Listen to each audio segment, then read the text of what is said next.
You're listening to The Globalist, first broadcast on the 14th of June 2024 on Monocle Radio. The Globalist, in association with UBS.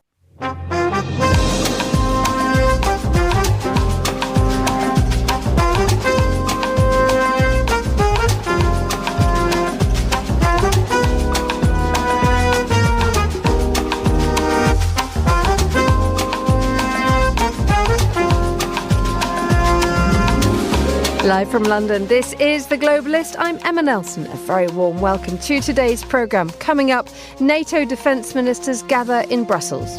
Since Russia's full-scale invasion, allies have provided around 40 billion euros worth of military support each year. I have proposed that we sustain this level of support as a minimum for as long as it takes. We'll discuss the two-day meeting as Ukraine looks for longer-term guaranteed help. Also coming up, almost a week after Emmanuel Macron calls a parliamentary election, we'll look back at 5 days that have upended French politics, the economy and society. We'll enjoy the latest science news and hear the results of this year's Women's Prize for Fiction. Plus, we learned further of the hideous depravities of the Biden clan, from which we are being distracted by one of the Biden clan being convicted for federal crimes and facing imprisonment, from rigorously impartial Fox News analyst Lara Trump. Andrew Mueller will be filling us in on what we learned this week, and we'll find out why the Japanese love freight trains. That's all ahead on The Globalist, live from London.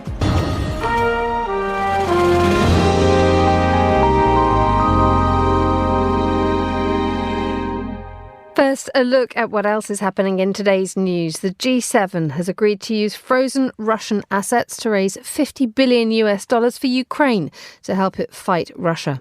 Bulgaria's centre-right GERB party has won the biggest number of seats in the country's parliamentary elections, and Moldova has opened a criminal case against a senior member of the army after it's claimed he'd spied for Russia. Stay tuned to Monocle Radio throughout the day for more on these stories, but first, Ukraine's defence minister joined his NATO member counterparts yesterday in Brussels, not only to update them on the situation on the battlefield, but also to outline his country's most pressing needs. The NATO Secretary-General Jens Stoltenberg publicly admitted last night that delays in their support has had serious consequences, and he said, we must not let that happen again. Well, to tell us more, I'm joined now by Dr. Marion Messmer, who's Senior Research Fellow in International Security at Chatham House here in London. A very good morning to you, Marion. Morning. So there was this comment. Jens Stoltenberg stands up yesterday evening and says delays have led to serious consequences. That's quite an admission, isn't it? It is and it isn't, because it would be difficult for NATO member states to say otherwise, I think. I mean, Ukrainian government and Ukrainian voices have asked for NATO member states to lift restrictions on different weapons types that have been delivered to Ukraine so that they no longer have to wait for Russians to cross the border to be able to attack them. And there has been a lot of back and forth, very publicly, in fact, in various NATO member states about what the right level of support is, what might lead to an escalation with Russia. And while it's, of course, really valuable and important to consider what could lead to escalation, I think some of the drawn-out nature and some of the publicness of that debate has actually led to NATO appearing a lot weaker than it is. And it, of course, also has led to a lot of frustrations in Ukraine and among Ukrainians fighting on the front lines, because they are the ones bearing the brunt of the conflict, and they haven't felt as supported as they would have liked. So yesterday, the announcement is that the Allies are stepping up and that 40 billion euros of military support will be offered to Ukraine every year for as long as it takes. I mean, what does 40 billion euros of military support actually look like? Well, Stoltenberg also said that that is the amount of support given to date.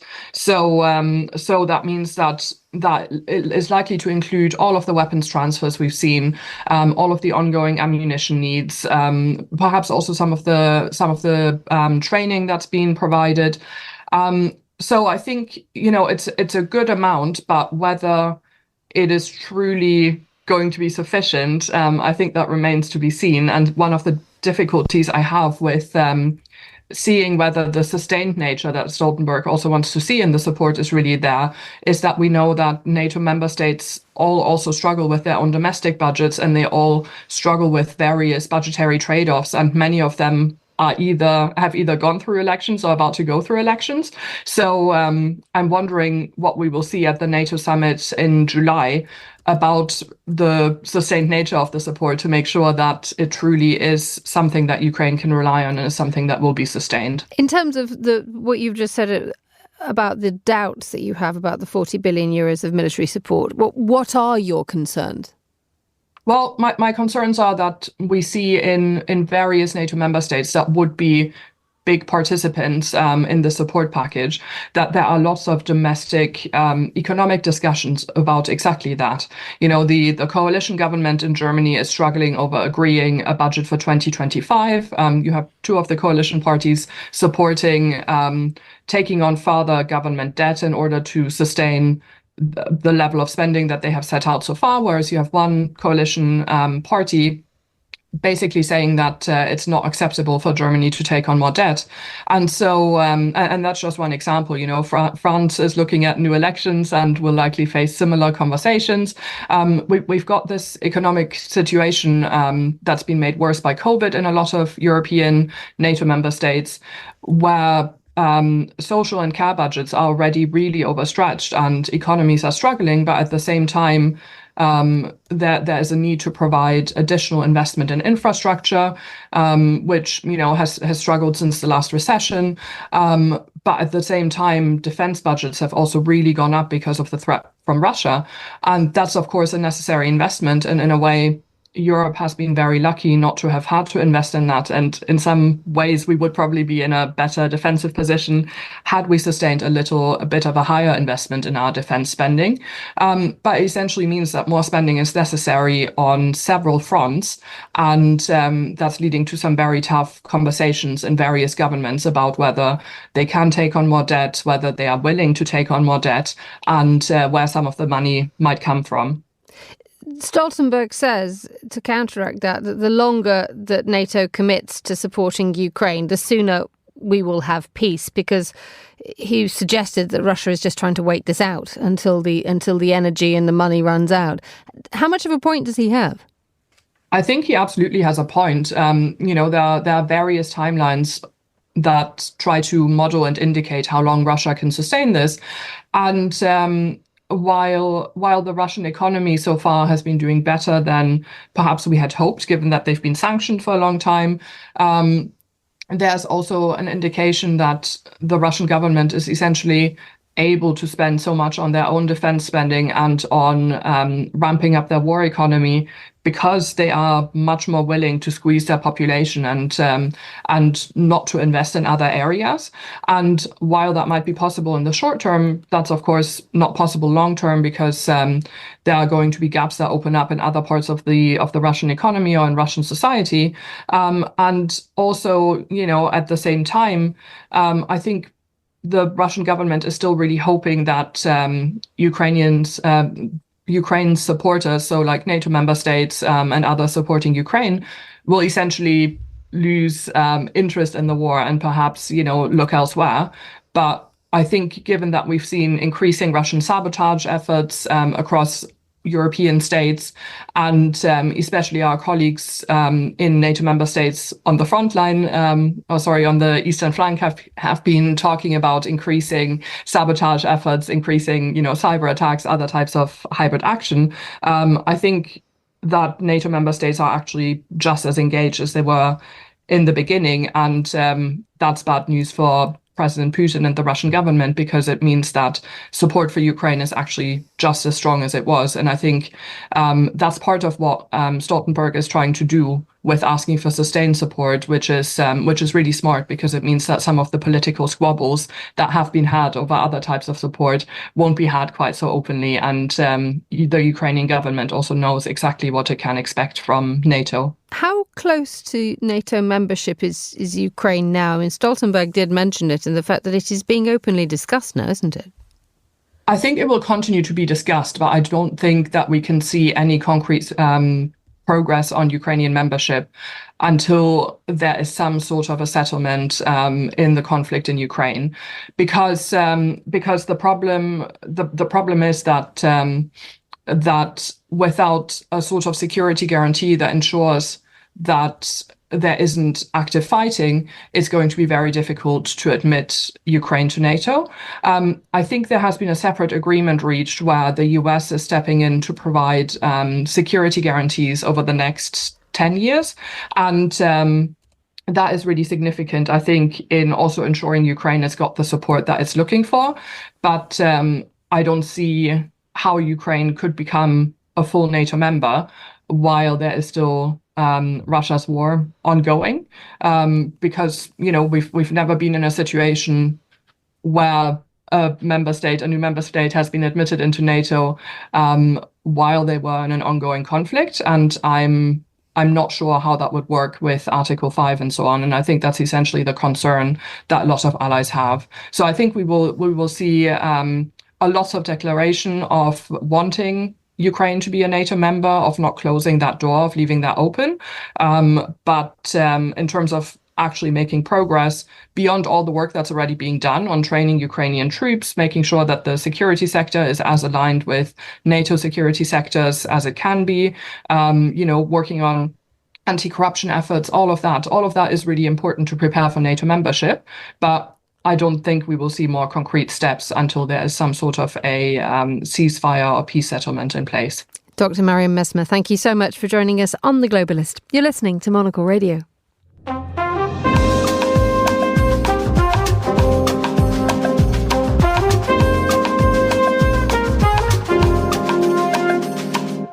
Nudging 8:12 in Paris, 7:12 here in London. Now, 5 days ago, Europe was heading into the final stages of the EU parliamentary elections. A surge in support for the far right was expected, but what seemed to take everybody by surprise was the reaction from the French President Emmanuel Macron to the success of Marine Le Pen's national rally.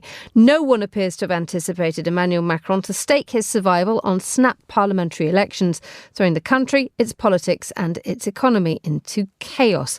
Well, to recap the last 5 days, I'm joined for more by Agnès Poirier, who's journalist and author of Notre Dame, the Soul of France. She joins me on the line from Paris this morning. Good morning, Agnès. Good morning. So 5 days ago, no one really expected this, but already alliances have been forming from within the French political world. Well, there have been alliances and there's been also a few implosions. And this is not the end of it. So you really want me to recap since Sunday? I mean, I'll try to make that long story short. The French right, les Républicains, heir to de Gaulle and Chirac and Nicolas Sarkozy, imploded 2 days ago when its leader announced that he wanted to enter an alliance with the far right. Immediately, half his party said it was not conceivable. It would be that Charles de Gaulle would be turning in his grave, and that he was only speaking for himself, and this could not happen. Éric Ciotti, the leader, barricaded himself in the headquarters of the party in Paris, and former ministers of Nicolas Sarkozy, well-known figures in French politics, started banging at the door and tried to find a spare key. So in the end, they evicted the leader of their party from the party. But it's not the end of the story. He was back at his desk the day after and is now starting a procedure in courts to have his eviction invalidated. So watch this space. But basically, I mean, what this means is that Le Pen's party managed to lure and will manage to lure a few dozen MPs from the French right. And that's, mission accomplished. And that will be very precious for Le Pen, because to reach an absolute majority at the National Assembly, which has 577 seats, they will need to perform, tricks and alliance, because they don't have the figures yet. The French, on the other hand, instead of imploding, they seem to have found a governing agreement for a new, what they're calling a popular front. And the left is coming together very quickly in reaction to knowing full well that in 2 weeks' time they have a very hard fight on their hands.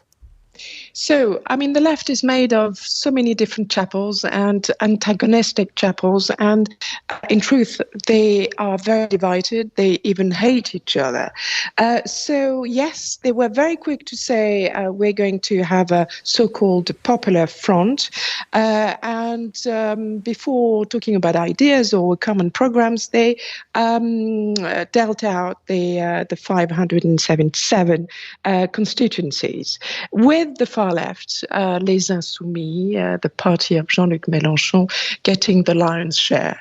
But there's a problem here because they have completely opposite ideas, convictions on the nuclear, on the economy, on Ukraine.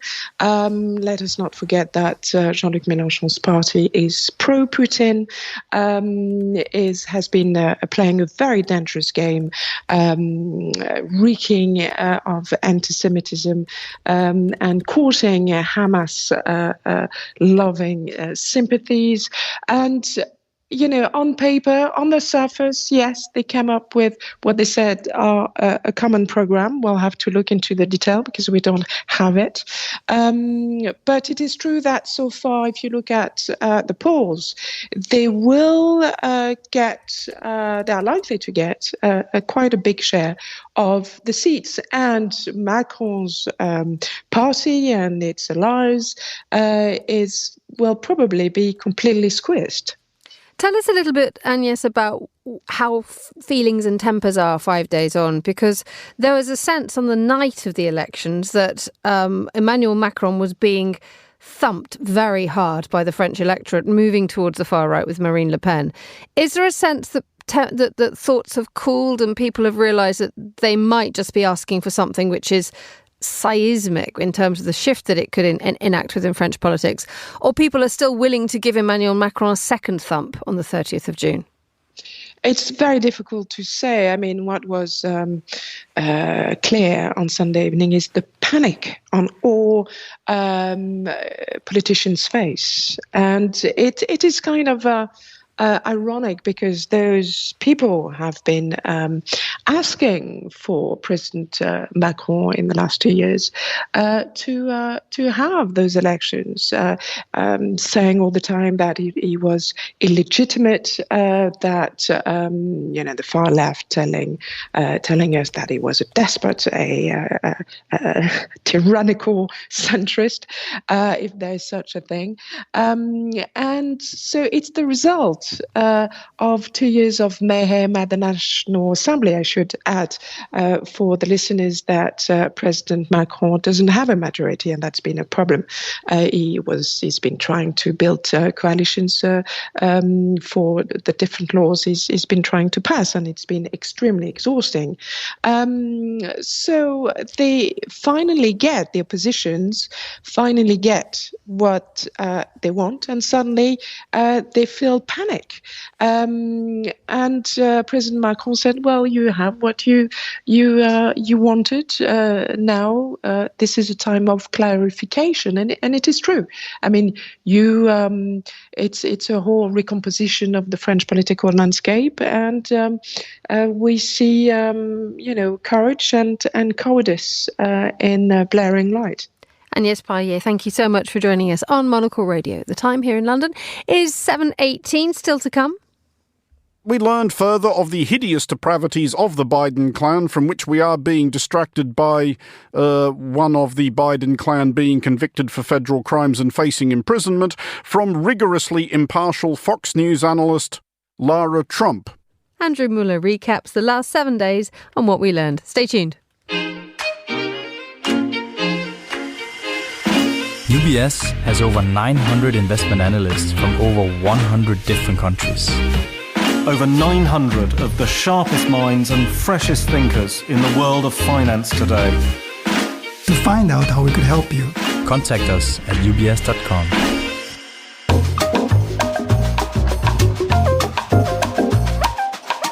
Let's continue with today's newspapers. Joining me in the studio is Yasmin Abdelmajid, the Sudanese-Australian broadcaster and author. Welcome back, Yasmin. Thank you. How's the world of the Abdelmajid? You're not in London at the moment. You're on quite a northern adventure. Yeah, so I've recently started a gig on a show called Emmerdale, which might not be, listeners might not know what Emmerdale is, but it's sort of a British soap set in the lovely dales of Yorkshire. So I'm learning all sorts of new things. I discovered a new cuisine called a chip butty, which is like a sort of, I was like, oh, this will be quite exciting. What it is just bread with chips inside. I thought there might be more to it, but no, that is what it is. I love the fact that you're finding that surprising.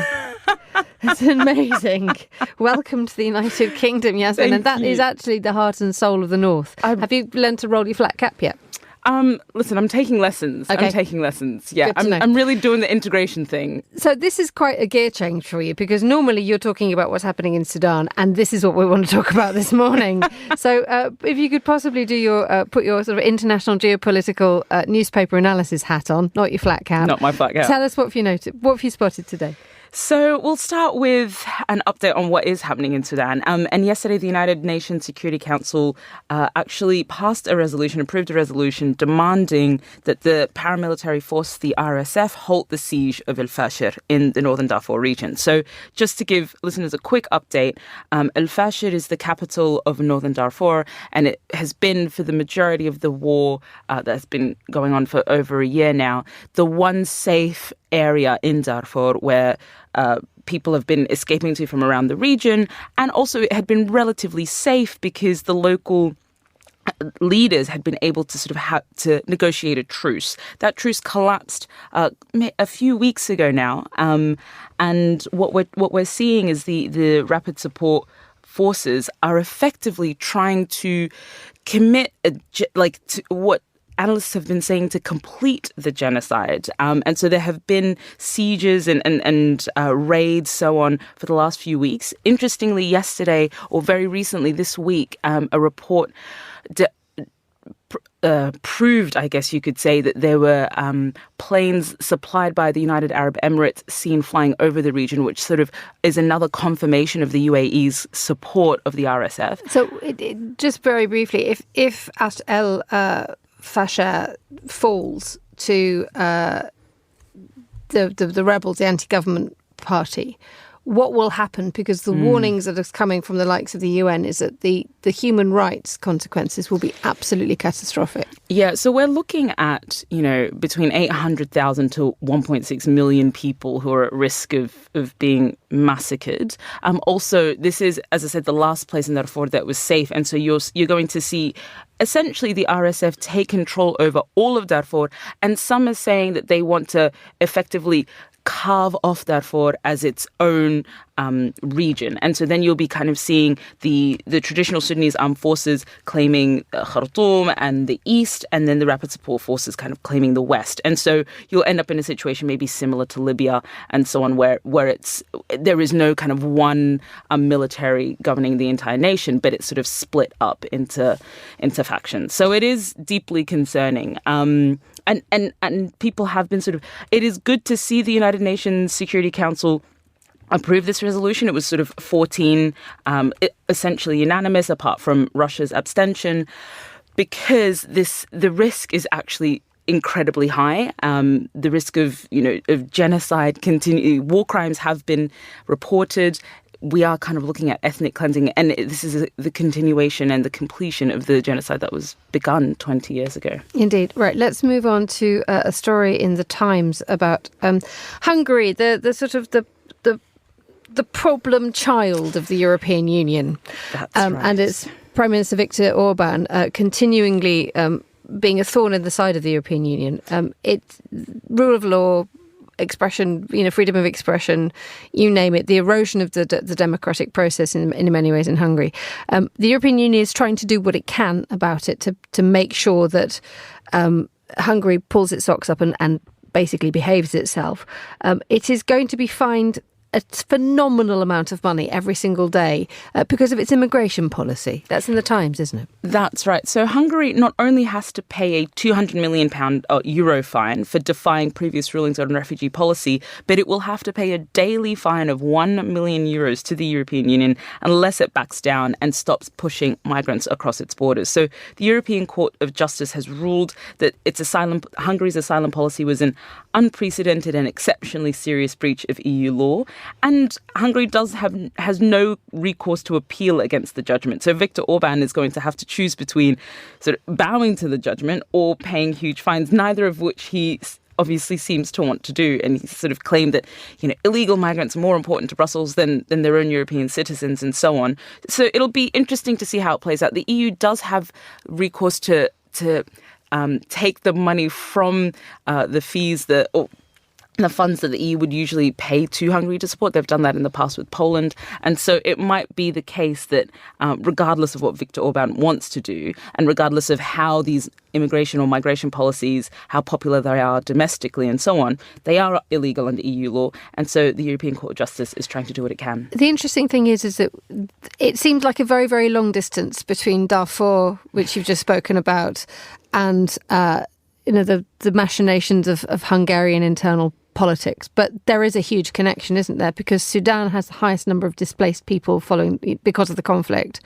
And the displacement of people leads to migration, leads to an increase in refugees.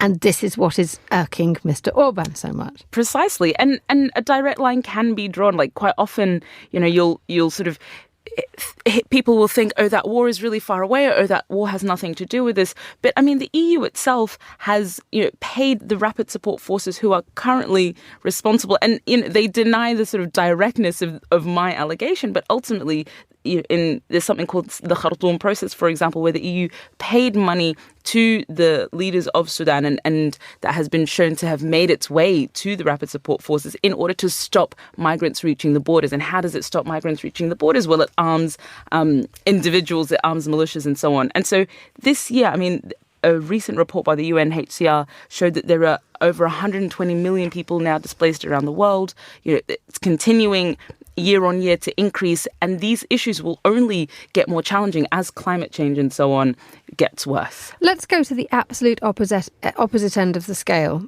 And it's not often that we talk about Elon Musk on Monocle Radio. There's a good reason for that. But his pay package approved by shareholders is eye-watering. Yeah, so I wasn't sure if I wanted to talk about this story because I also don't know if I like talking about Elon Musk, but you are right, Emma. When I saw that Tesla shareholders had approved a $56 billion pay package, I just thought it was worth discussing, because what person's job is worth $56 billion per year? This enormous pay package, one of the largest ever approved, is still slightly contested because a Delaware judge has sort of pushed back against it. And so it's still kind of going through the courts, and that'll be stretched out. But, the shareholders are essentially saying this is a big thumbs up to his leadership and an incentive to keep his focus on his biggest source of wealth, Tesla. I mean, Elon Musk seems to be able to do everything, apparently, because he runs 6 companies, a new one which he started last year. I'm not quite sure how he seems to do all that and continue to tweet, which he incessantly sort of does. But yeah, this kind of, it demonstrates, interestingly, the large institutional shareholders all voted against it, from my understanding. But it was the retail investors, the guys that really believe in Elon Musk, that pushed it through. So here's the thing, I'm quickly Googling, because this is what you do when you're on the radio, no one can see you. The GDP of Tunisia is $46 billion. So he's actually got, a good 15%. My maths is dreadful. He's got, his annual pay package is more, $10 billion more than the GDP of Tunisia. Sorry, Tunisia. Yeah, I mean, the question is that, like, is he really worth it? I don't know. Well, what's he going to spend it on? I honestly don't know, because it doesn't seem like he has much time to do anything but run companies and tweet. Not that I'm bitter or frustrated or confused by it, but it is fascinating that he just seems to be able to push the boundaries of what is possible when it comes to CEO pay. Yasmin Abdelmajid, thank you as ever for joining us in the studio. You're listening to Monocle Radio. This is The Globalist with me, Emma Nelson. The time here in London is 7:29. A quick look today at the other headlines. The G7 has agreed to lend $50 billion of frozen Russian assets to Ukraine to help it fight the invading Russian forces. The US President Joe Biden said it was another reminder to Russia that we're not backing down. Moscow's threatened extremely painful retaliatory measures. Bulgaria's centre-right GERB party has won the biggest number of seats in the country's parliamentary elections. However, it will still need at least 2 coalition partners to form the cabinet. GERB leader and former Prime Minister Boyko Borisov said a negotiating team will begin work on Monday. The election is the 6th in 3 years. And Moldova has opened a criminal case against a senior member of the army after it was claimed he'd spied for Russia. Media reports suggest Igor Gorgan passed sensitive information about both Moldova and neighbouring Ukraine to Russia's intelligence services. This is The Globalist. Stay tuned.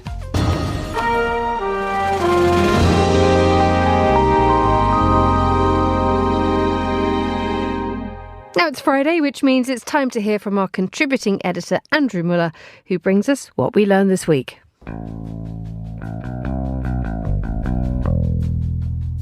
We learned this week that the UK's Conservative Party is, despite what would appear mountainous evidence to the contrary, capable of learning from its mistakes. Before you grow too aghast, do please consider the possibility that this is a leadenly sarcastic setup to a demonstration that the UK's Conservative Party is, in fact, in keeping with aforesaid apparent mountainous evidence, completely incapable of learning from its mistakes. Oh, I see.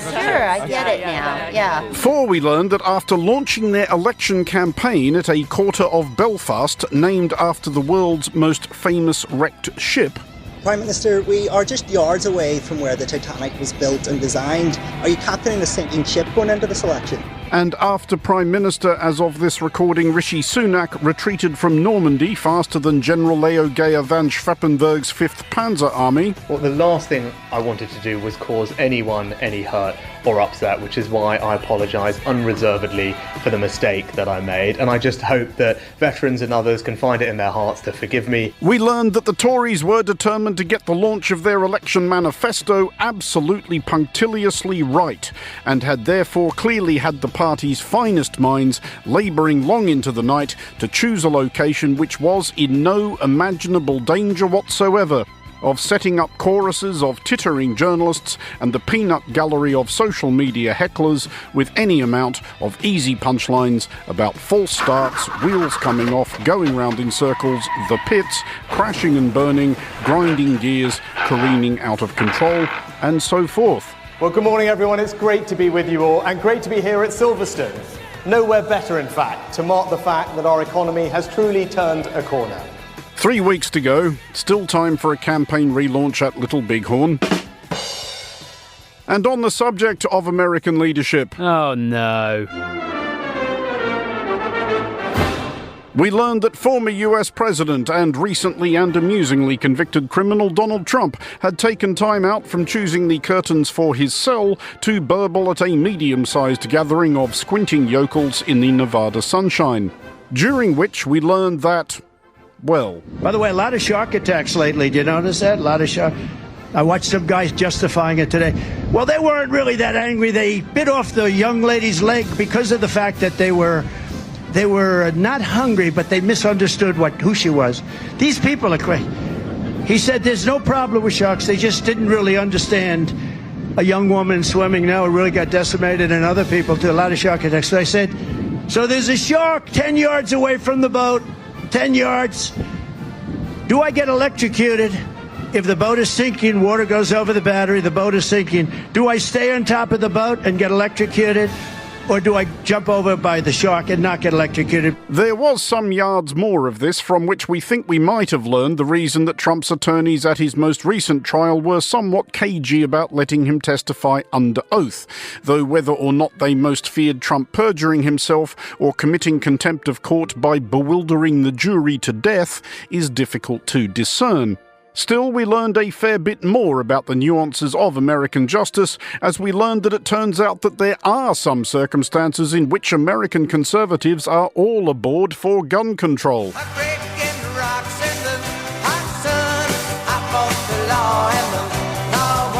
We learned, rather hearteningly if we're honest, that just as being a former and possibly future president is no protection from conviction, nor is being the son of the incumbent. Guilty on all 3 counts, Hunter Biden has been convicted in his federal gun trial related to his purchase of a handgun back in 2018 while addicted to drugs. And we learned, of course, that the Trumpist seethers who had spent the last few weeks whining about President Joe Biden's weaponization of justice in the service of partisan politics were now ready to concede that they had perhaps got a bit excited, and that it turns out that it is indeed the case that nobody, however well connected, is above the law. Or not. And this gun trial has been a major sideshow from the Department of Justice to distract from those real crimes and to dupe the American people into believing we have an equal system under law. We absolutely do not. And if we did, President Trump would never have been charged with the crimes that all of these Democrat prosecutors across the country are bringing against him. So we learned, and you might want to write this down, it gets complicated, that Joe Biden has railroaded his own son in order to enhance the illusion that he has not weaponized justice in the service of partisan politics. It's a thought. Although so, of course, are lots of other manifestly absurd and or idiotic notions that only a total simpleton would purport to believe. Am I right? But we learned further of the hideous depravities of the Biden clan, from which we are being distracted by one of the Biden clan being convicted for federal crimes and facing imprisonment, from rigorously impartial Fox News analyst Lara Trump. It's not just criminality we're worried about with the Biden family. It's national security we're concerned about. We need to know as American citizens that when Joe Biden, as president of the United States, is making decisions for this country, he's made decisions based on what's best for the American people and not what's best for the bank account of the Biden family. And yes, just imagine a president of the United States leveraging that lofty and sacred office to line his own pockets. That would be terrible. We're getting new information tonight about the price the Trump organization charged the Secret Service to stay at its hotels. A new report says the former president and his family's protection details paid exorbitant rates, all taxpayer money. But we learned that the conspiracy may yet run deeper than that. And we learned this from Congressman Andy Ogles of the Tennessee 5th District, who deserves some amount of grudging respect for pursuing a career in public life with a name like Andy Ogles. Though, if you'll permit us a deviation from the point, he is, as is everybody, a lightweight next to this guy. Today, former Congressman and Ambassador Dick Sweat endorsed the current primary frontrunner. Let's hear it for Dick Sweat. Anyway, we learned from Congressman Ogles that Joe Biden has not only railroaded his own son in order to create the illusion of a non-weaponized justice system so that he may persecute his rival in this year's presidential election, he actually wants to install someone else entirely in the White House, which all makes an absolutely tremendous amount of sense. I think it also creates an opening for Democrats to slip someone like Michelle Obama in here. The Biden family can say, hey, we're going to take care of our house, we're going to take care of our son, and then allow Michelle Obama to come in and run. Don't threaten us with a good time, Congressman. For Monocle Radio, I'm Andrew Muller. Thank you, Andrew. You're listening to The Globalist on Monocle Radio.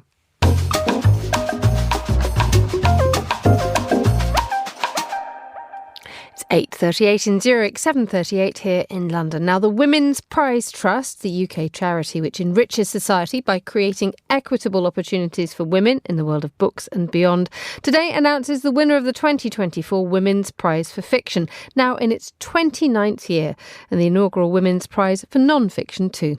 Well, Georgina Godwin, who's Monocle Radio books editor and presenter of Meet the Writers, sent us this report from the event. Professor Susanna Lipscomb, you are chair of the judges for the inaugural Non-Fiction Prize, the inaugural Women's Prize for Non-Fiction. Tell me about the experience. This is the very first time this has been done. It is the very first time, and it's been an incredible experience. I've read so many wonderful books, and I've learned so much. I've learned a lot about writing and about a whole range of topics. It shows that women demonstrate expertise and brilliance in all manner of things. And then we've had to choose our long list and 16 wonderful books, our short list, 6 superlative books, and tonight we've announced our winner. So tell me about the winner and the winning book. The winner is Naomi Klein, and it's for her book Doppelganger, A Trip into the Mirror World. And it is a look at all our doubles, from our digital doubles to the way that society has fascist doubles, getting ever closer. It introduces new terminology, diagonalism, the mirror world, and helps us understand what is going on in the world. It's both deeply personal and kind of wildly expansive in its focus, and we chose it because it's really original, it's really incisive, it's penetrating in its analysis, and it's also really fun. So it's a great read, and I recommend it to everybody. Tell me about the fact that we now have a Women's Prize for non-fiction, though, because the fiction side of it's been going, this is its 29th year. Why the need to add this other strand? Because it seems that when it comes to non-fiction, women are still getting the raw deal. Basically, men are acknowledged and recognised as scholars, as writers of non-fiction, in a way that women are not. In all the ways that we recognise writers, whether that is through acclaim or coverage or sales and money and awards. And so this Women's Prize for Non-Fiction is designed to try and change the literary landscape in the same way as the Women's Prize for Fiction has intervened to change novels and the way that they are received. And I think that in 29 years' time we will see a difference in the way that hopefully we'll see men reading women writing about non-fiction subjects. Professor Susanna Lipscomb, thank you very much. Naomi Klein, congratulations. You're from North America. This is very much a British prize, but here you are, and it's fantastic. Your book is outstanding, as people who've listened to you speak, or indeed who've read it, will know. But how does it feel to be here in London with these accolades? It really is a thrill. This whole 2 days, it's been 2 days with the shortlisted authors and meeting the judges, who are fantastic women. And knowing that a new tradition is being kicked off is really special. I've loved the books that have won and been shortlisted for the fiction prize over the years. Some of my very, very favorite authors, Barbara Kingsolver last year, I loved that book so much. But already, reading the books on the shortlist has been really eye-opening. I've been exposed to writers I didn't know before. So it's really clear that this is bringing a different sensibility. Obviously, there's always going to be some overlap with other prizes, but it's a very unique list. It brings a different sensibility. I think it brings a feminist sensibility, if you don't mind my saying. All of the books on the short list are just so rigorous in their investigations of both large and small themes of history, of the self, of the family. But they're really written with love, with compassion, in a spirit of repair. And yeah, I'm just watch this space for what happens next year and the year after. It's really nice to see. I know the arts is in rough shape. It's not funded nearly to the extent that it should be. So whenever people start something new, it's always exciting. It becomes a new institution. Now, we spoke back in September when the book was first released, and I just wonder what the reaction to it has been. Clearly here tonight, extremely positive, but you are a controversial writer. Honestly, the book has resonated in a way that I've been so moved by. You know, when you launch a book, people haven't had a chance to read it yet. And now that the book is out in paperback, I'm meeting people who have read the book. One of the things that's different with this book that is a wholly new phenomenon is that people are listening to it in almost as large numbers as they are reading it. I think because I did read my own audiobook and people know it's a personal book, so they like to hear a writer's voice. That's never happened to me before, so many people talking about what they were doing when they heard me say certain things, and you realize with audiobooks it's such a different medium because people bring you places. They're able to multitask. They say, oh, we went on a hike, or we were doing this together, and you realize, oh, you're woven into people's lives in a really different way, because when you're reading, and God bless reading, that's all you're doing. You're not really able to multitask. One of the wonderful things about reading is that you can't multitask, but I really love to hear these stories from the audiobook world. Anybody that's read the book will know exactly what I mean when I say thank you to the right Naomi. Thank you so much. Monica Ali, of course, you're a hugely accomplished novelist yourself, but you were chair of the judges for the Women's Prize for Fiction this year. Tell me about the process.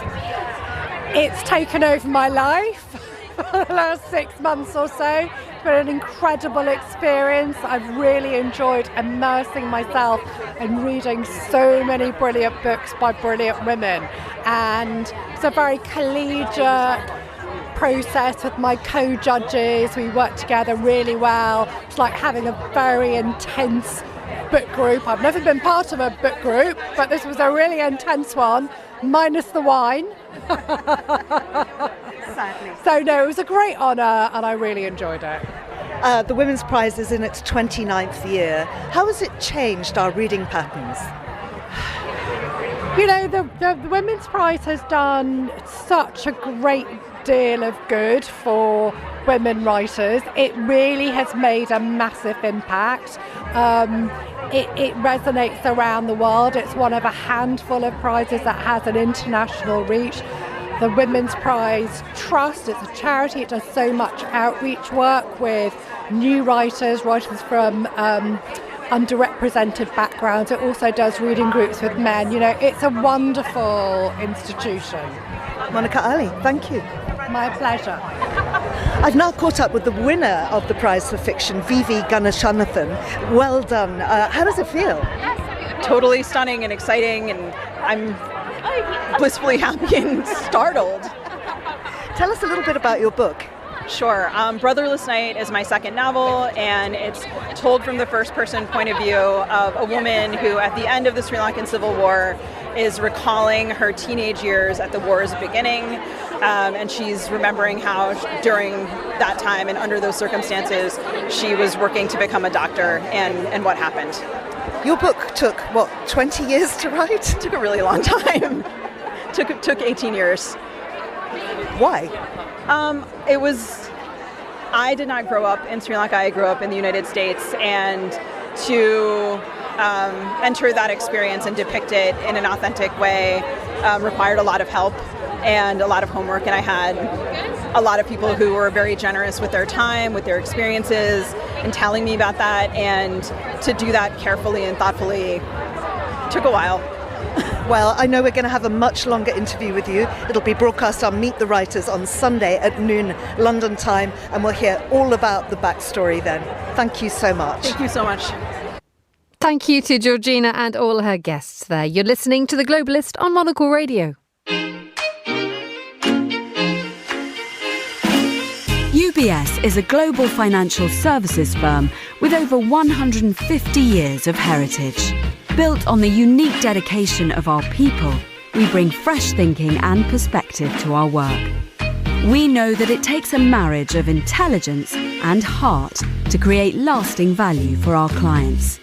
It's about having the right ideas, of course, but also about having one of the most accomplished systems and an unrivaled network of global experts. That's why at UBS, we pride ourselves on thinking smarter to make a real difference. Tune in to The Bulletin with UBS every week for the latest insights and opinions from UBS all around the world.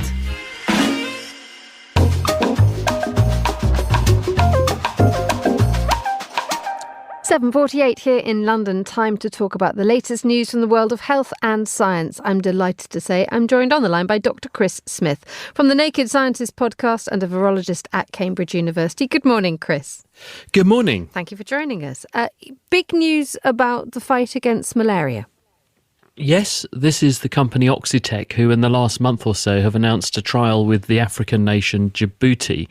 Now, the reason they're going there is this country did have an excellent track record in controlling malaria, but rising population, increasing urbanisation, and also insects and malarial parasites that are becoming increasingly resistant to the various control measures mean we need to think again, because they've seen nearly a doubling in their, or quadrupling in the number of malaria cases. So this company Oxitec have got a technology involving a genetically modified mosquito, which they rear in the laboratory, and these mosquitoes carry an alteration to their DNA that means that when males mate with wild-type female mosquitoes, any progeny that are female die. And you can see where this is heading, because the female mosquitoes are the ones that bite and transmit malaria and other diseases and other types of mosquitoes. But also, if you remove the females from the population selectively, the males that carry the trait carry on spreading the trait to any other females that can be mated with, who will only be the wild type, and you can crash the population. And within a very short space of time, they can get control down 96% suppression of the mosquito population in other trials in other countries with other types of mosquitoes. This is an important step forward. So what difference could this now make? Well, if you can drop the population by 95, 96%, then you're immediately reducing the number of vectors of a very important disease. There are millions of cases of malaria every year, and the vast majority of them happen in young children, and there are hundreds of thousands of mortalities because of malaria every year. So if you can target the hotspots, and you can do it in ways that work in a predictable way, it means that you can then bring the disease under control in a more predictable way, but also you don't have to use chemicals, you don't have to rely on public measures, people complying with various things, and also the fact that the disease is on the move and becoming resistant to our current mechanisms. All of these things allow the disease cases to slip through the net. Let's move on to climate change and trying to cut the amount of greenhouse gases in our atmosphere. Scientists have come up with a sponge. Yes, I was very taken with this, and I actually went to see Alexander Force at the chemistry department at the University of Cambridge, who had a paper in one of the world's best science journals with this, and showed me some of this material last week. And what this is a sponge material. Just imagine the kind of sponge you would soak up a spill on the kitchen table, but it's black carbonaceous material, and they pass an electric current through it in a salt solution, and this drives hydroxide, which is one particular species of ion in solution, it's an alkaline substance, into the pores of the sponge, and it functionalises the sponge. What that means is that the sponge can now soak up CO2. So if you blow CO2 through the sponge, the hydroxide reacts temporarily with the CO2, and it makes it into a permanent form called, it makes it into an insoluble, non-gaseous form called bicarbonate. And this is locked up in the sponge until you choose to wring it out, which you do by heating the sponge electrically. It's made of carbon, so you can pass a low current through it. This heats it up to about 100 degrees.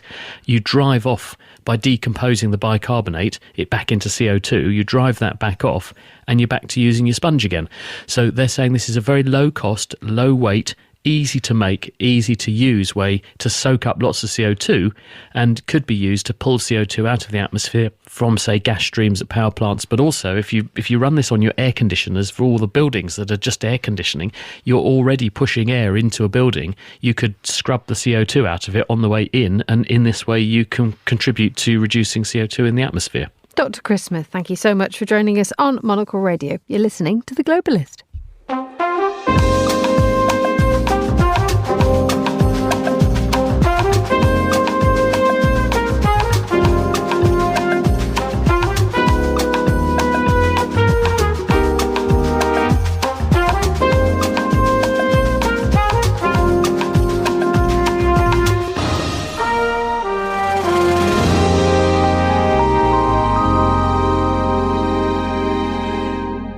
.53 here in London. Now, for lovers of railways, the passenger service and its associated routes, train models and timetables are just half the story. A separate parallel network exists which transports our goods from A to B, often in the middle of the night.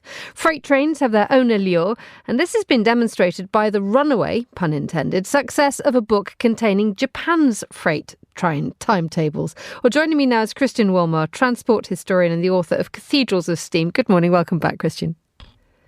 Good morning. So a very good a deep love of freight trains has appeared in Japan. Tell us more. Well, apparently one of the best-selling books, and I find this quite extraordinary, even as somebody who does love trains and is very enthusiastic about them, but one of the best-selling books, apparently, is the goods train timetable. In other words, it's not the timetable for passenger trains.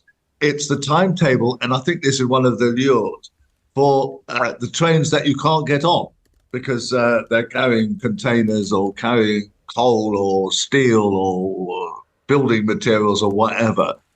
And of course, they run to timetable. We don't really recognize that they run to a timetable, but they obviously do because they have to fit in with the passenger trains. And more than 20,000 copies of the latest goods train timetable have been sold. I mean, there's pictures of the trains in them, and it's not just the kind of timetable, but nevertheless, even I find this somewhat strange. Indeed. I mean, well, if you find it strange, I think what chance for the rest of us? I mean, is it perhaps a delight in the ordinary, or the fact that when you do stand on a platform and you do see that endless carriage of containers going past, it's actually rather thrilling because there's a mystery to it? Yes, I must say, sometimes when you see these trains going through and you are on a station platform and you see these flat wagons with nothing on them, I'm ever so tempted to jump on them. So, but then just to find out where this is going and, how long it's going to take to get there. And of course, in America, freight trains were a way, before they were kind of all containerized or whatever, they were a way of life for some people, hobos who kind of jumped on them and went across America on freight trains. But I think the Japanese interest is, particularly of their culture. They like order and structure. And I think the idea that these trains are running to a set timetable and they can go and spot them, they can go and find them, and thanks to the timetable, and watch them go by and take photographs. I somewhat think that that's at the heart of it. Tell us a little bit more about the freight train system in general. I mean, we know passenger trains because we use them, but how much of the rail network is actually devoted to freight? Well, it varies from country to country.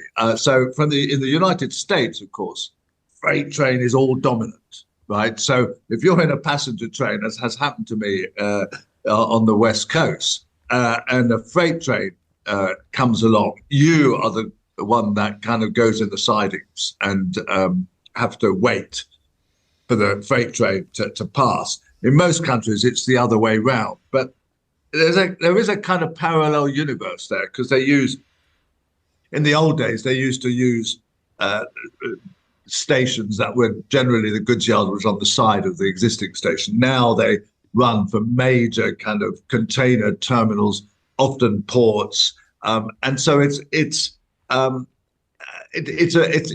parallel universe really of trains. And again, I think that's what's attractive to these Japanese people. And it's one that we only very occasionally spot if we're maybe at a level crossing waiting for a train to go by, or whether we're on a station platform and notice this train going through and so on. And they tend to use slightly different routes because they end up in ports and container terminals. Sometimes there's lots of freight-only tracks, and that's very exciting for the real train buffs to go and find some kind of lost little track which is only kind of covered by freight trains.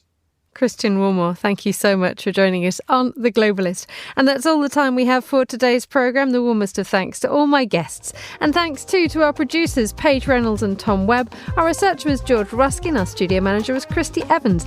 After the headlines, there's more music on the way. The briefing is live at midday here in London. The Globalist is back at the same time on Monday. But for now, from me, Emma Nelson, goodbye. Thank you very much for listening.